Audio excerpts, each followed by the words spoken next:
The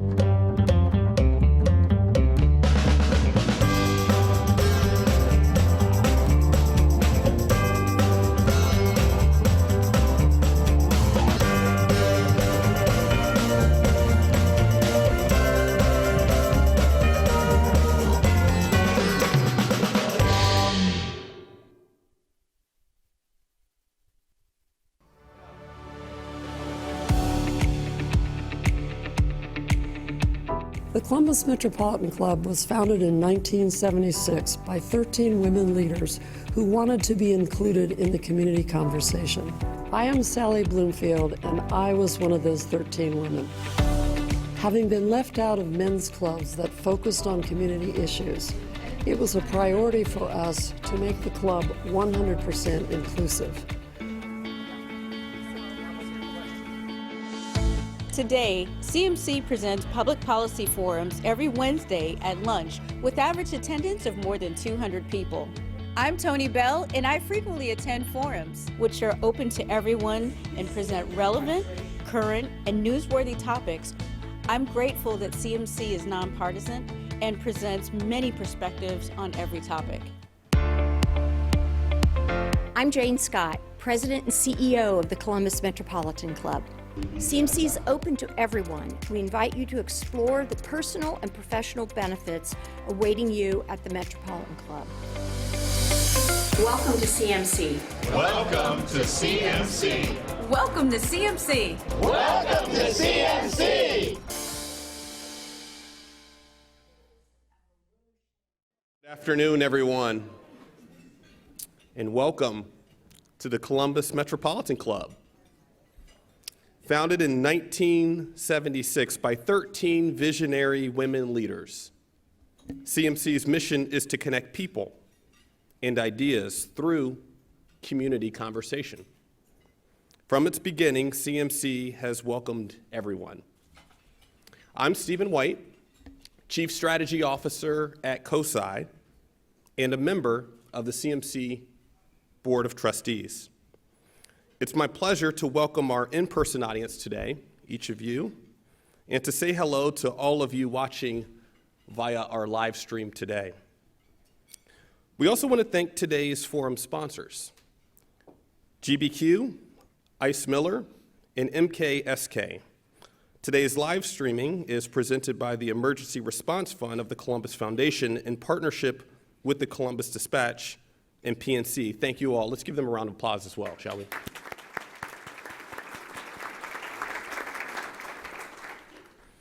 So let's get started with our conversation here today, shall we? We've all witnessed the cranes that continue to dominate downtown, especially around COSI and the Scioto Peninsula, where the skyline is changing almost daily. Much of this progress is the work of the Columbus Downtown Development Corporation, Cddc. Cddc is a private nonprofit with a mission to lead development in the heart of Ohio's capital. Today, we'll learn about CDDC's current projects, what lies ahead as downtown Columbus navigates beyond COVID in the future. And now let's please welcome today's panelists. First, Greg Davies, CEO of the Columbus Downtown Development Corporation.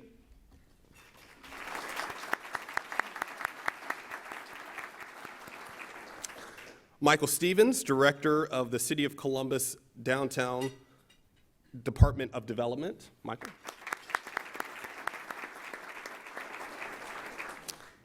Amy Taylor, President of the Columbus Downtown Development Corporation. And our host, Doug Buchanan, Editor-in-Chief of Columbus Business First. Doug, the podium is yours. Thank you,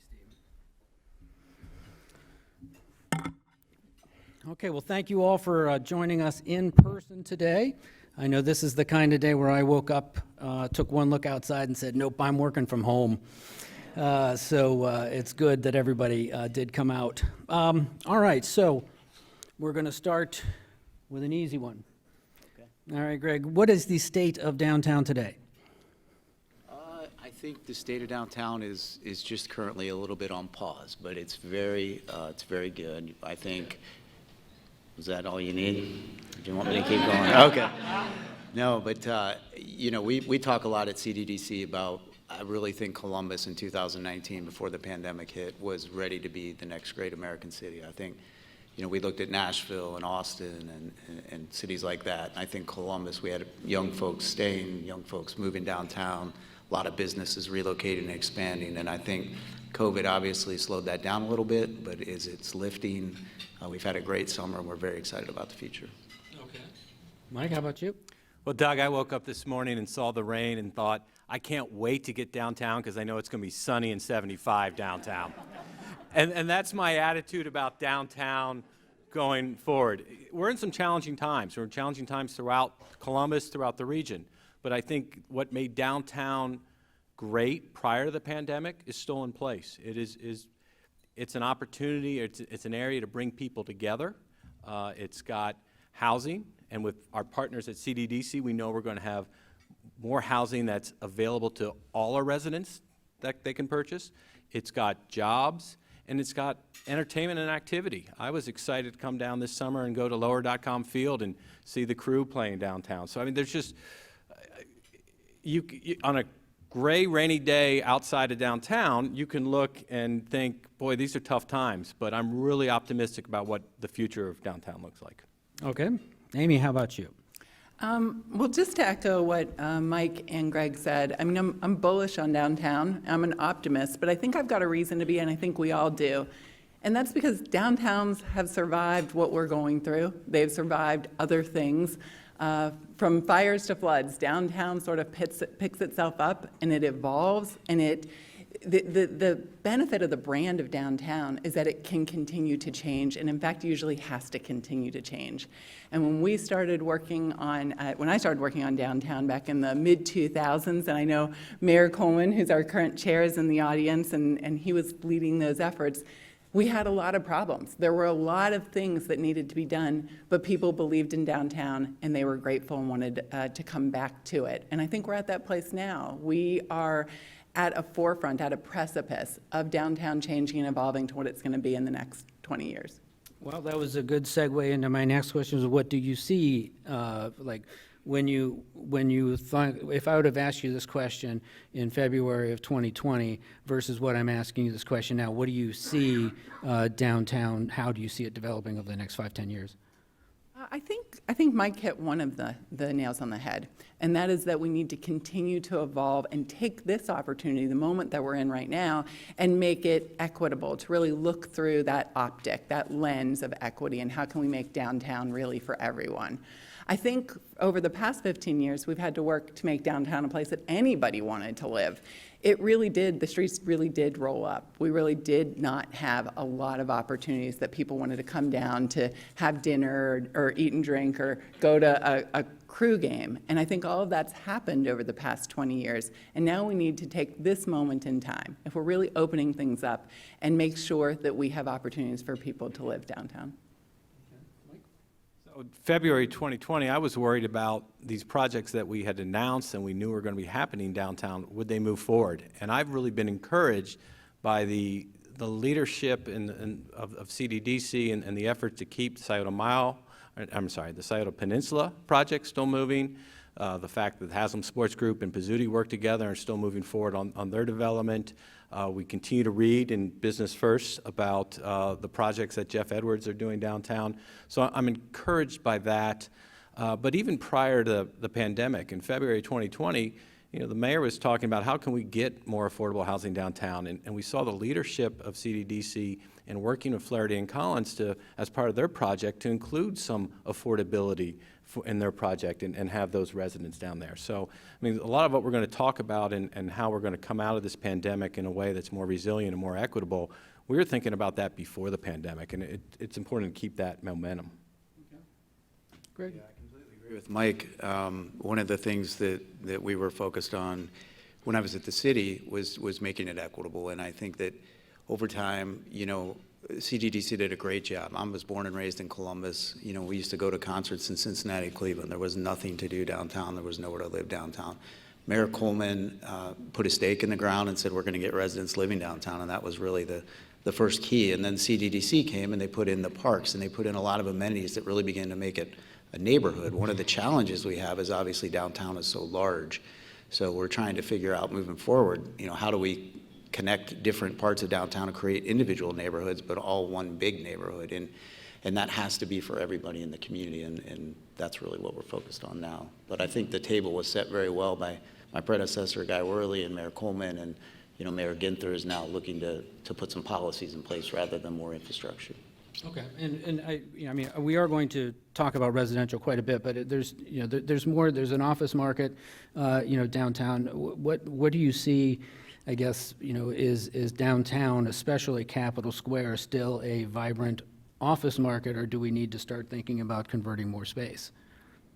That's a great question. I think Capitol Square is certainly an area that we focused on.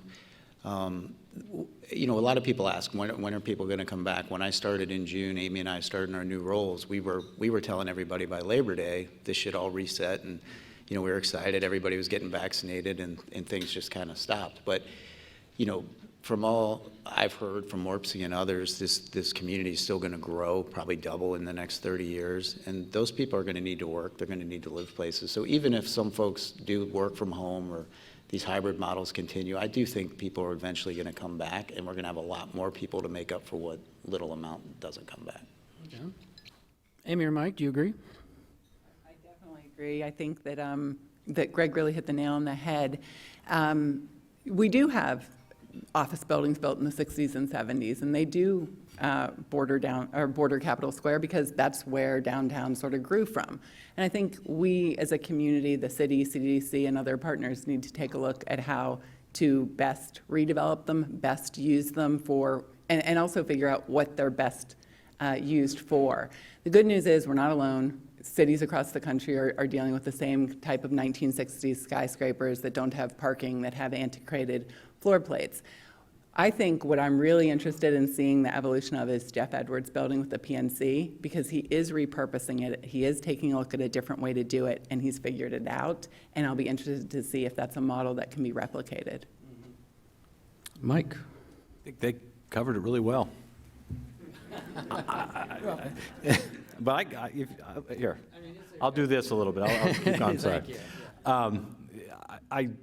It's really important that we look at those assets that we have around Capitol Square and how do we get the highest and best use out of that. And we talk about residential, needing more residential units across the whole economic spectrum. So it's important that we see some investment and maybe some reuse of that space as residential units. I still think there'll be that need for office units and office space, and I'm really encouraged that once we get through this pandemic and we return to whatever the new normal is, people are going to be coming back to offices because there's that dynamic of that interaction in person that's really important. And I think we're going to see downtown as a job center continue to thrive and attract. And the fact that we're putting new office space in place as well to meet some of the evolving needs of businesses and companies and their cultures will help bring companies and people downtown, but I think the existing space is going to still be productive. And Mike touched on this a minute ago, but in the middle of a pandemic, the city and CDC were able to work with a developer, Daimler, to close on land and begin construction on a 230,000 square foot office building on the peninsula. Totally new. This is a company, and for any of you who've worked with the Bob Whites at Daimler, I mean, they are conservative, they are savvy, they're sophisticated, they are really top tier in office developers, and they took a chance because they're bullish on Columbus and downtown. And so for us to sit up here and say it, I think is one thing, but the proof is in the pudding. They closed on the land, they began construction, they're gonna open it next spring, and I think that's really an important thing to make sure people understand. Something else that I think it's important that people understand is what exactly is CDDC. Maybe we should cover that, and what can you do, what do you do? Amy, why don't you take that? Yeah. And not the long version, but the shorter version. I'll give a really brief version. Interestingly, when I talk about CDC, we're actually two corporations. One is called the Columbus Downtown Development Corporation, formed in 2002 after Mayor Coleman and the business community put together a downtown strategic plan, and this was the organization set to focus on all of downtown. The sister organization is called Capital South. That was formed in 1974 to put together the land just south of the Capitol, which ended up being City Center for a few decades and is now Columbus Commons. So Capital South focuses a lot on Columbus Commons, providing those 250 events a year and working on the parking garages. Cddc really has that border of the entire downtown, and it works on everything from the Scioto Mile to the Scioto Greenways, the Lazarus Building, really whatever our city partners feel is important to work on, and we did a downtown strategic plan in 2010 that really charted the course for that.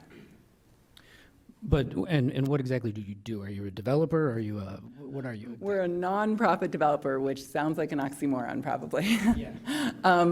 So for an example, with the National Veterans Memorial and Museum, we worked with our county partners who owned the land. We ended up putting together the financing, raised the money, hired the designer, worked on worked with the construction team to build it, and worked with the general ferreter and his team to open it. So we're we represent getting a project done, project management. But you don't own these We own the Lazarus Building, we own the Columbus Commons garages, and we own Columbus Commons. And then on the Scioto Peninsula, you are just We're facilitating. the master developer, right? So you're not on the hook for anything, right? I wouldn't say that. What, explain that deal, Greg. Well, the city owns all that land, and that land's been, sitting there for quite a bit. And we just felt like, where in the world could you be in a large city and have that kind of availability of land to build on? And so we were very excited about it. And I was actually at the city working with Mike at the time, and worked with Amy and her team, and just thought what would be the best use there. Got a lot of input from the mayor, and mixed-use development. The city, for those of you, most of you probably know, but 80% of their general fund is funded by income tax. So jobs are always critical to the city, and that's what Amy touched on, is Daimler's going there, and we felt we wanted to build a neighborhood, so in order to have jobs, you want a place to live, and so we've worked with Flaherty & Collins and built some residential there, and then we'll have a hotel as well. So we really think, in talking to Mike, when the city looks to incentivize projects moving forward, it's really that kind of combination of jobs and housing. And retail is something that comes up a lot with downtown, and in my humble opinion, that retail doesn't come until people are here. So we really need to get people working and living downtown, and then the retail will follow. Did you miss anything, Amy? Oh, no, you got it all. Okay. Okay. And what is your funding? Where do you get your money? As I mentioned, we own the Lazarus Building, and the rents there provide CDC's funding. And then we do own those 2 parking garages at Columbus Commons. If you remember them way back with City Center, you used to park there and walk across that sky bridge, or you parked underground. We still own them. Those garages are still full, and for all of the development that's occurred. I mean, if you think about Columbus Commons, not only do we do the 250 events a year, but it's a park 365 days a year, a 6-acre park in the heart of the community, and that's incentivized the development, 80 on the Commons, 250 High and High Point, and then even the LC, which is across the street, all incentivized by that green space. Well, if I guess, Mike, this is for you. If CDDC was doing such a great job, you made some changes to the board. We've got a new leader, a change in direction, a shift in direction. What would you describe it as? Oh, I think it's an evolution of the organization and the direction it's going. A lot of great work over the past decade plus downtown, but now the mayor had an opportunity to make some appointments to the board where we had community leaders who are aligned and focused on how does downtown recover coming out of the pandemic, how do we focus on equity and a really inclusive growth in downtown.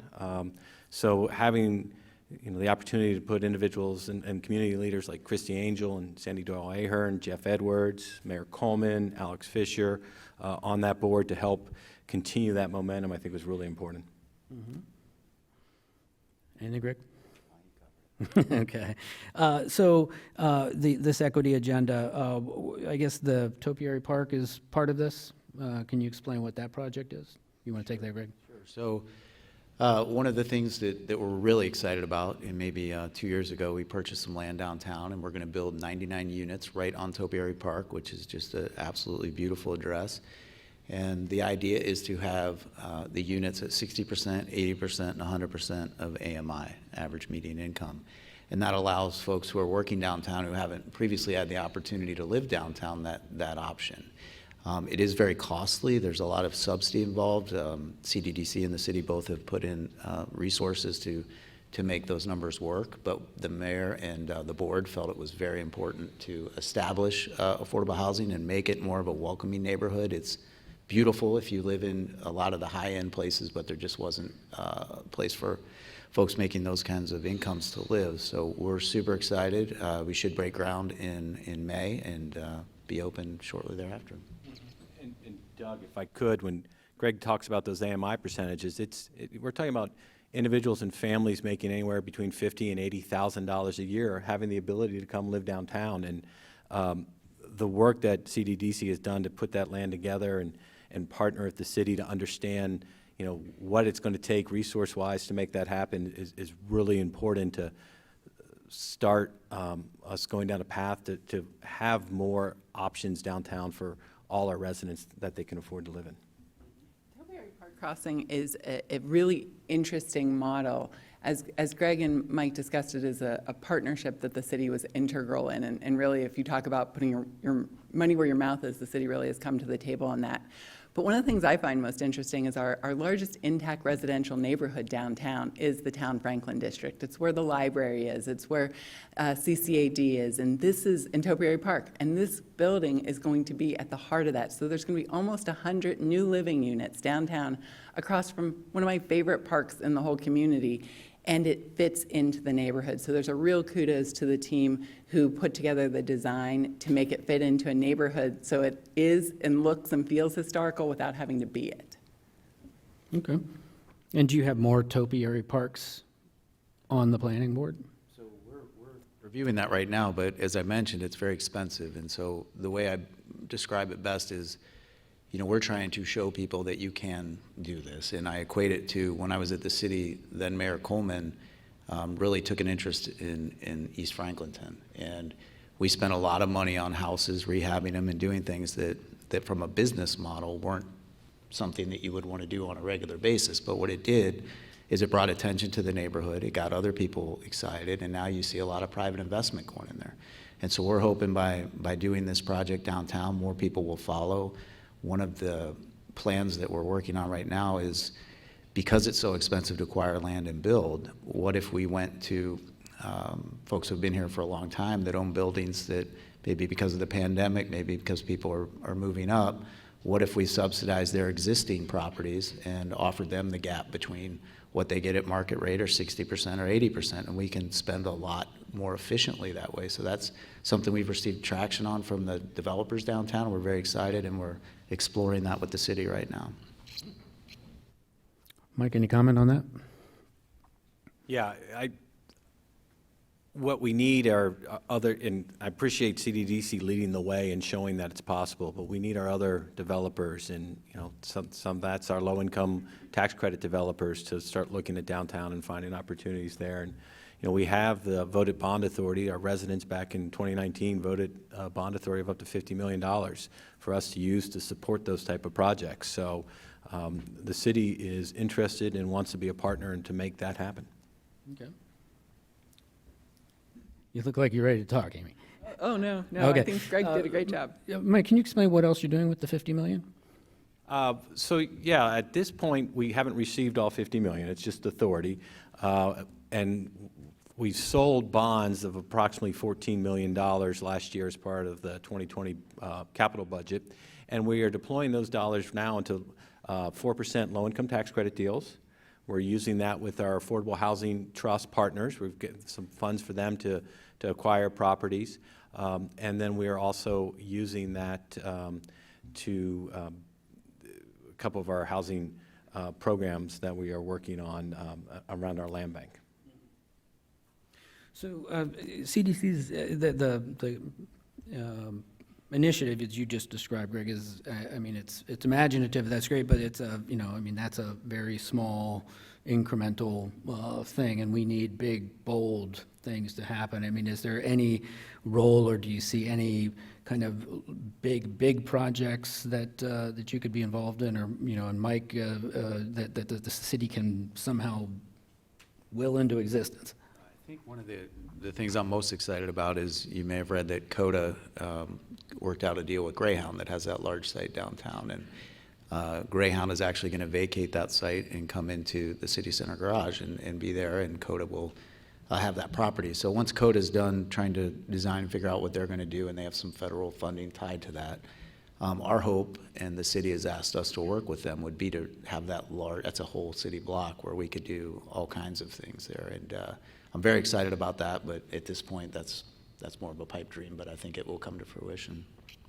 The exciting part of that is it really does continue our investment eastward. So if Columbus Commons is the center, and City Center was built in an apt location to be a central parcel, and so as we transformed that into Columbus Commons, we went westward towards the Scioto Mile, towards the peninsula, towards the wonderful things that COSI is doing, the National Veterans Memorial and Museum.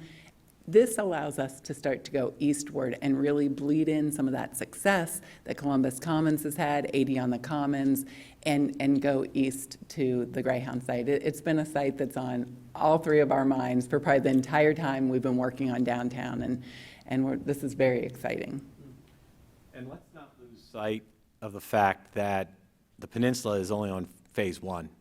There's much more to come there, and I think that's, you know, that's going to be exciting and transformative as that continues as well.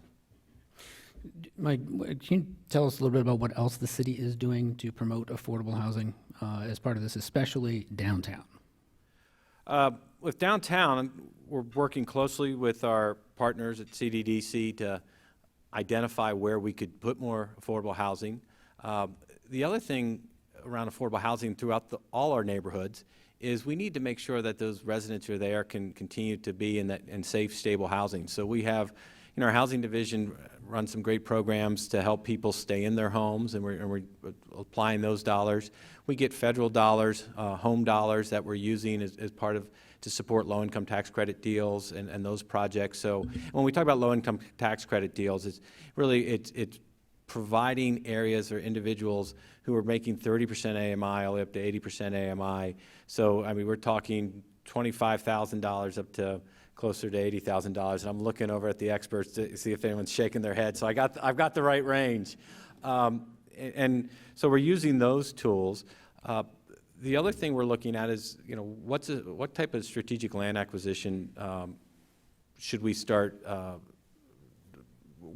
should we start developing so we can have some control over some land and work with partners like Cddc. I think a great example of some affordable housing and doing that is working with NextGen and the Mulby Place development they're doing with Homeport. So it's the city alone can't solve it, and you know, if the mayor was here, he would tell you that this isn't a City of Columbus issue either. This is a regional issue, and we need to continue to work across the region to encourage more investment in housing and housing that's affordable for individuals across the community. So there's a lot to do, but we're happy to be out on the front and leading that effort.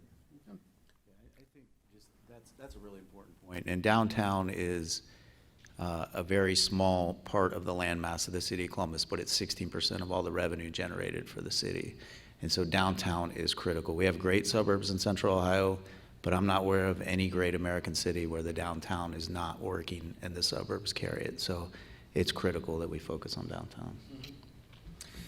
One aspect of downtown's desirability over the past year, impacting it, has been an increase in crime.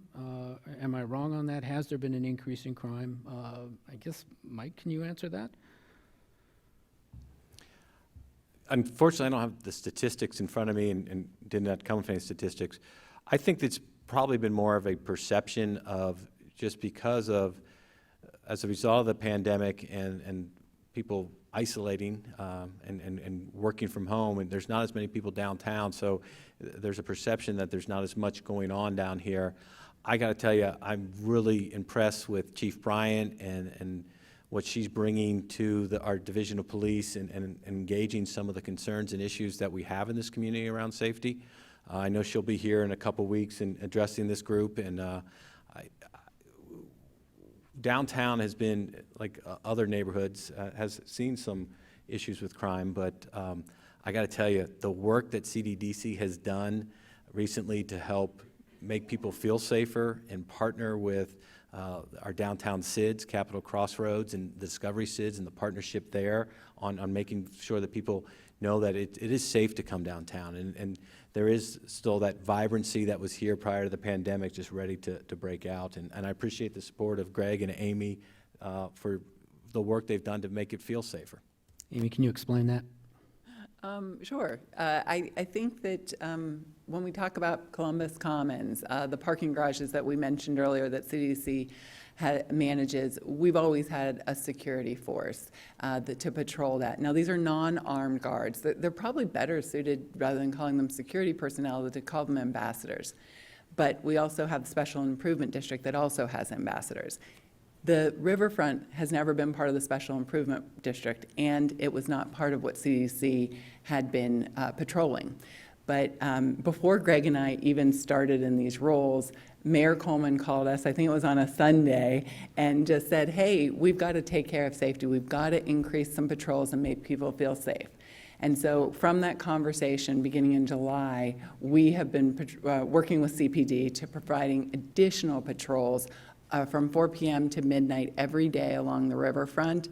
And also because we opened the Scioto Mile Fountain and had a lot of staff there that was security personnel, we've gotten at least really positive responses from people who live in Miranova, who live in Waterford, people who walk along the Scioto Mile Promenade, people who work and eat at Milestone 229. So we know that other people is really what make people feel safe. So the more we can get back downtown, whether it's to come to great events, whether it's to come to the restaurants, or whether it's to come to the office every day, that's the critical piece. But until that happens, and as we're still dealing with this COVID coming back with the Delta virus, we wanted to front end some security personnel and ambassadors so that people could feel safe, seeing them patrolling and working to engage the people who are downtown who need help and need a place to live.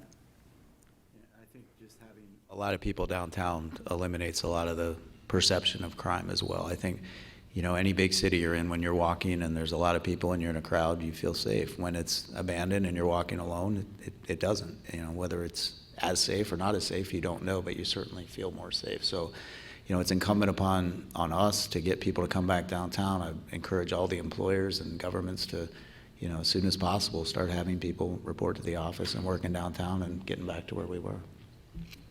Okay. Well, we are going to move to questions from our in-person and live stream audience in just a few minutes. So if you have any questions, be sure to line up at the microphone back there, and we'll start that in just one moment. Mike, what do you think the developer community most wants out of the city to downtown? I think we're really fortunate in Columbus with the high quality developers we have and the partnerships that we've been, you know, through the 3P or the public-private partnerships that we've been able to engage in. I think they want that continued support, whether we're sometimes the city making the investment in infrastructure or other incentive tools. I know developers are interested in, you know, how do we improve our processes to speed up the amount of time from conception to construction. But what's really important is they want to partner. And why CDDC and Greg and Amy are so critical is the city can rely on them as this private not-for-profit that's really aligned with our priorities to go out and engage with developers and ensure that we're getting the projects and the product that we want. And that's why it's so important that we have this type of partnership downtown. And obviously, that's, and you can bring in the affordable housing component and ensure that it's included if there's partnerships going on. Yeah, there's a level of, there's some gaps, right, to make some of these projects viable, and some of the city funding and federal dollars that we have, we can use to help close that gap and make sure that we have guaranteed affordability for income-qualified individuals. Okay, well, it is CMC's long tradition to take audience questions. Jane Scott of CMC is curating questions from the live stream audience. For our in-house audience, please join Jane at the microphone. We do ask that you keep your questions brief and to the point. And if you don't line up and ask enough questions, Greg and I are going to talk about the Grateful Dead. So, Well, I think ahead. fortunately for everyone, we have lots of questions. Lee Martin, much of the residential development built recently has been low-rise. Is there any concern that this land is underutilized and will need to be torn down in the near future to build taller structures? I think it's important that we have a mix. I mean, we want more density. We know we need to go taller.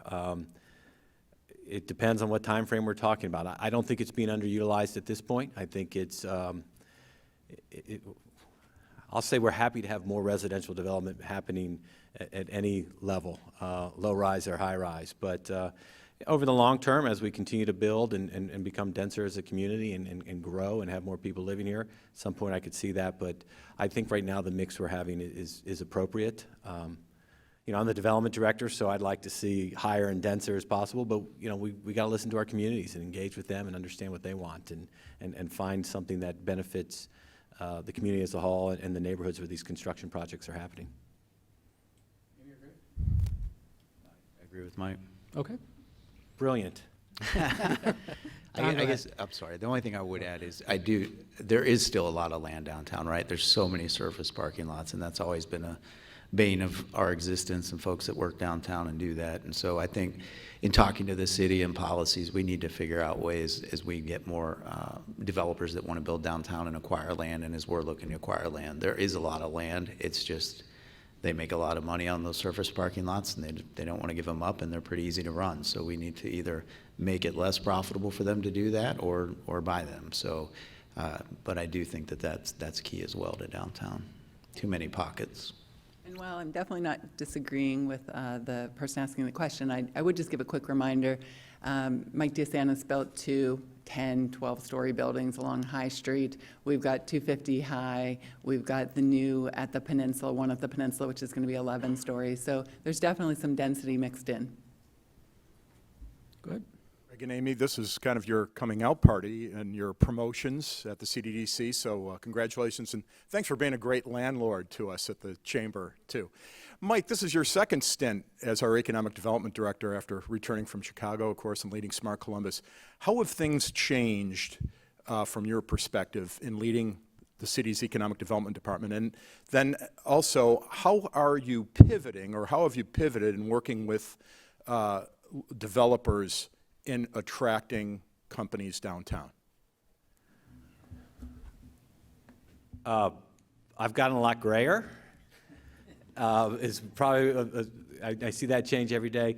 One of the biggest changes is when I was privileged to serve with the city previously in the development department. We were coming out of a couple recessions, and one of them, was the Great Recession, and we were really laser focused on what can we do to continue to attract jobs and investment. And I think the community as a whole came together, the private sector, the public sector, and founded Columbus 2020, which is now One Columbus, and really put them on a mission to go out and sell our community. And the work that they have done and the success we've seen from that has been really important to the results we've had. But we've also seen some venture capital investment that has resulted in companies like just behind me now. We've got Cover My Meds. Root continues to grow. So I've seen that change. I've seen the result of the success. I've seen the result of the investments that the city and the private sector has made downtown, whether it's the Scioto Mile or Columbus Commons, and the projects that have come up around that. So what I've spent a lot of time every day thinking about as we work to advance development in this community is how do we make it more dynamic and inclusive. So we talk a lot about the last 10 years has been great for about 70% of our population, but there's about 30% that, before the pandemic, they were just finally coming back from the Great Recession, and with the pandemic, they got set back again. So how do we continue to make sure as we recover, we're more resilient, and it's a recovery that includes everybody. So a lot of that work and how we're approaching it from the development department is we're looking at our incentives, both for residential and commercial side. What can we do to make sure that those incentives are more equitable? And then how are we prioritizing our capital dollars to invest in the infrastructure and neighborhoods that need it so they can benefit from any recovery and previous recovery? So this is a related question. So much of our conversation in the community is about affordable housing. What kinds of things are CDC and other entities, the government, able to do to help businesses improve wages, that we have a more living wage? And it's not just on the what can you afford, but having more money to afford better. That's a great question. That's a very complicated question. The only thing I would say is the city leads by example and pays an affordable living wage. And everything we do from a construction standpoint, we mirror the city and we try to do the same and respect that and set that example. I'm not sure that the city has the capability of telling a private employer how to pay. I mean, obviously that's their decision, but hopefully we can educate them in understanding that, people always say that, the best program's a job. And I think, that job has to pay a decent wage. Otherwise we're not going to be able to build our way out of this. We're not going to build enough housing at the wages that people make that they can afford them. And so the city's subsidy, Cddc subsidy, at some point will come to an end, and the federal government might not be as excited as it is right now to help out. So I think that's incumbent upon the community, and that's really a conversation that needs to take place with everybody.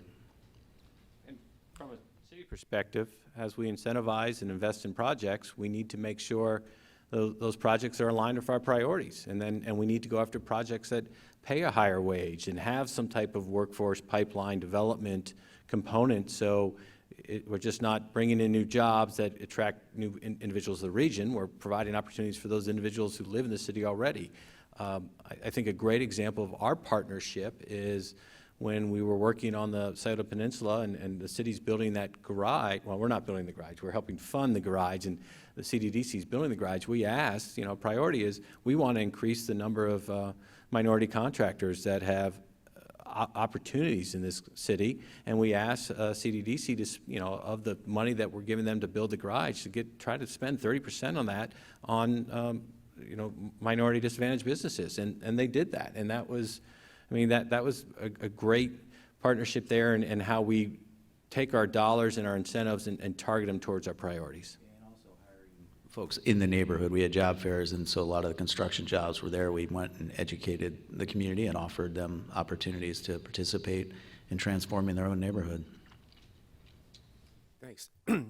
I'm Trent Smith. I'm the Executive Director of the Franklinton Board of Trade, and we also run the Franklinton Special Improvement District.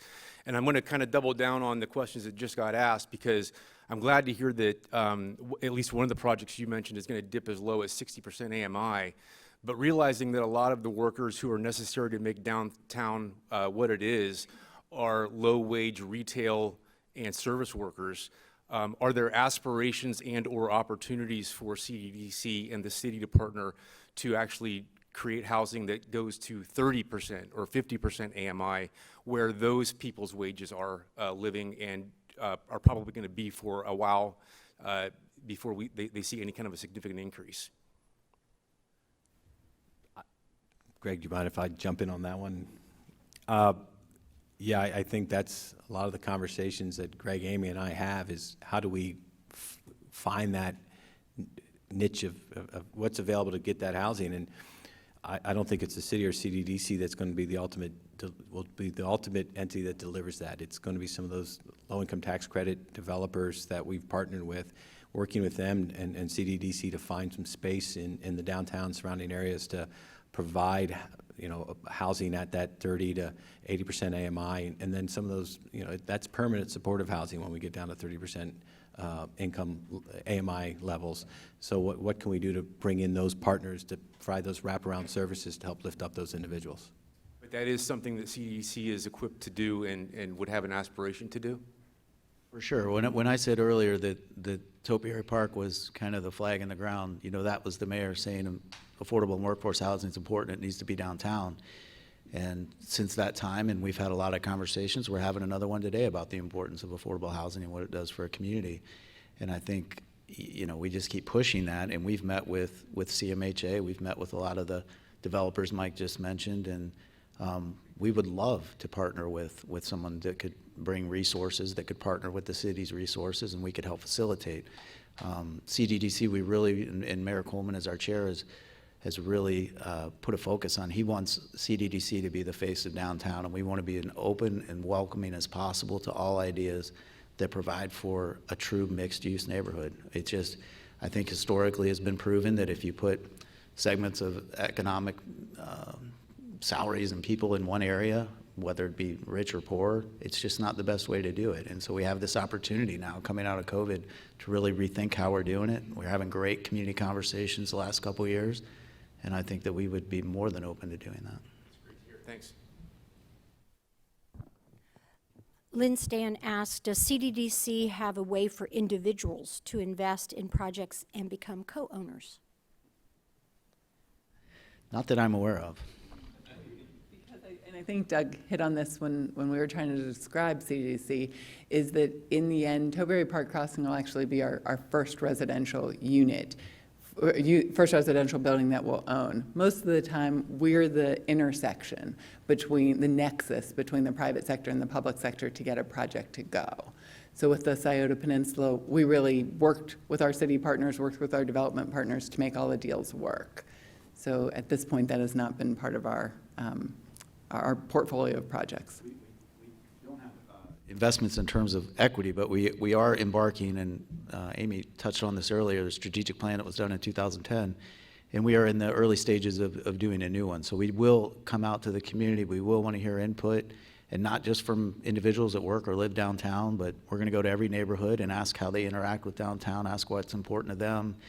And our friends at MKSK are helping us do that, and we will have more information to share in the near future about that public process. Mark Conti with Capital Crossroads and Discovery Special Improvement Districts. Great information today. Downtown's a very green place to live and work with its transit accessibility, walkability, and reusing of buildings and other things. But what do you think, whether it's the city, CDDC, others, any of our partners, what can we all be doing to make sure downtown is doing its part when it comes to sustainability and confronting global climate change? Well, I would point out that the building we're in, our Lazarus Building, is LEED certified and has a green roof, so we were early in that conversation, and certainly Mayor Coleman and Mayor Ginther after him are very, very environmentally conscious and have an environmental office. So we always look at a checklist of items that we know that are important, and Mike described earlier. That's why we work so well together, is I think we are aligned, our board and leadership and city leadership, and certainly that is one of them. As far as specific programs or plans, I don't have any, but we're always, when we build anything new, we're looking at that. Yeah, I mean, you hit on it, Mark. In a lot of ways, the greening up of downtown, the literal greening up, the creation of parkland has helped. Where there were surface parking lots outside of COSI, we put the garage underneath and put a green roof on it, which is a park. It's called Dorian Green. Same thing happened with City Center, is that Columbus Commons looks like a park, but it's actually a green roof to the garage. So we tried to green it up in ways like that. And then we're at an interesting, I think, intersection or junction of transit. And I think downtown has to be that hub. I know a lot of studies have been occurring that Greg and Mike are part of, about how to increase the opportunities for transit and make downtown a key corridor in that. Thanks. Johnny K asks, may we see plans of affordable housing that have been considered and drafted, and how? Say that again? May we see the plans that have been considered and drafted for Absolutely. It's gone to the Historic Resources Commission. It's gone for conceptual at the Downtown Commission. And so it's all been made public in that way. Obviously, we're still going through the entitlement process, making some tweaks here and there. Our partners at Moody Nolan and as the design team for that. And so that's all been made public. I'm not sure if that totally answers the question, but that project is out there. So Carol McGuire asks, with the change in leadership at both CDDC and Columbus Partnership, how would these two entities work together? Before I became CEO of the Downtown Development Corporation, I split my time between the Columbus Partnership and CDDC. So I have a very good relationship with Alex Fisher and Kenny McDonald and work closely with them. Amy and I recently met, and some staff were looking to partner on a couple projects downtown, and we are right across the hall from each other physically. So we have a very strong relationship, looking to strengthen it even more, and excited to see what Kenny's going to do. Carol Mary asks, how does the panel look at balancing renovation and preservation versus new build? That's a very good question as well.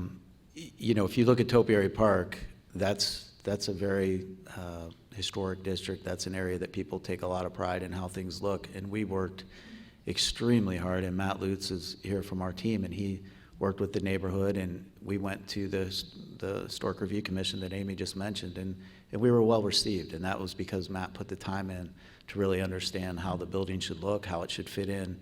And I promise all of you, if you saw a rendering of it, the renderings that we've seen, and you see it built, you would not know that that wasn't anything but a market rate apartment complex. So it's really pretty. We love the historic parts of downtown. We certainly don't want to destroy it, but some things like the Greyhound site, while it might have some historic value, I think we could all agree would be better not there. So it's really a case-by-case evaluation, but we always want to protect the integrity and history of the city. I once heard that just because it's old doesn't mean it's historic, and I think that's something that we keep in mind. I know that we've gone back to it before, but the Lazarus Building is a great example. I think actually Mayor Coleman was the one who said if we had torn it down, or if it had been the largest boarded up building, would anything else have really happened? Would we have just taken that model and boarded up City Center? Would the LC and all of the residential that they've brought, would the Scioto Mile have happened? So we do believe in trying to keep the really important stock and the historic stock. This is from Emily Preto. Greg, can you speak to the old law that encouraged surface lots back in the 70s? And I'm assuming she's meaning zoning that required parking. I'm not sure. Not intelligently. I'm not that familiar with it, but it's true. Thanks, Mike. No, you know, we've studied other cities where people have put taxes on people that own surface lots, and I know that is part of some work I did with Mike in the development department on a similar downtown iteration of this discussion. We looked at a bunch of stuff, but I'm not familiar with what exactly Columbus did in the 70s. I was at Cranbrook Elementary School off of Fishinger Road. Can we talk a little bit about what we've done over the last 15 years to address that? I mean, we have a downtown commission where we do that, and we've taken downtown out of the zoning code, so you don't have a parking requirement. And so we're encouraging more dense development. We know that with that, and we've also, the city's invested in structured parking, so we know that we've got to transition those vacant spaces into, you know, more vertical. And using and the Downtown Commission is a fabulous group that is really focused on making sure that we get the best results in what develops downtown. So, I mean, we're working hard to address that. If you were personally going to invest in a downtown project, what would it be? Mike, are you allowed to answer that? No. Yeah. Mayor Coleman says invest in CDDC. Yeah, I mean, I don't think I could pick just one. I think they're amazing projects. We've mentioned only a fraction of them today, and I feel badly for all the ones that we didn't. But we've got a lot of things are happening downtown, and all the investors are lucky to be a part of them. Okay, well, I wish we had more time, but I am going to now turn it back over to Stephen White for closing remarks.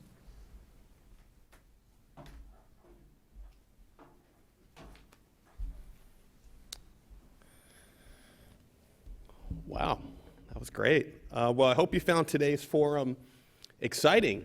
I know I did. It's clear we're at an inflection point toward growth in our great city coming out of this pandemic, and some themes I picked up: resiliency, vibrancy, equity, and safety for our community. And so this growth is clearly going to be fueled by partnerships led under the great leadership of Cddc and the City of Columbus. And after all, that is the Columbus Way model of how we engage. So I'm excited. I hope you are too. Well, please make plans to join us next Wednesday at CMC as CMC explores building inclusive communities with our special guest, Richard Kallenberg, and a panel of experts. So our thanks today for our forum sponsors, GBQ, Ice Miller, including a special thank you to our special guest, Mayor Coleman. Thank you for joining us. And MKSK, and to the Emergency Response Fund of the Columbus Foundation for presenting our live stream in partnership with the Columbus Dispatch and PNC. And thank you to our online virtual seat patrons as well. And a special appreciation to our speakers, Greg Davies, Michael Stevens, Amy Taylor, and our host, Doug Buchanan. Let's give them another round of applause, shall we?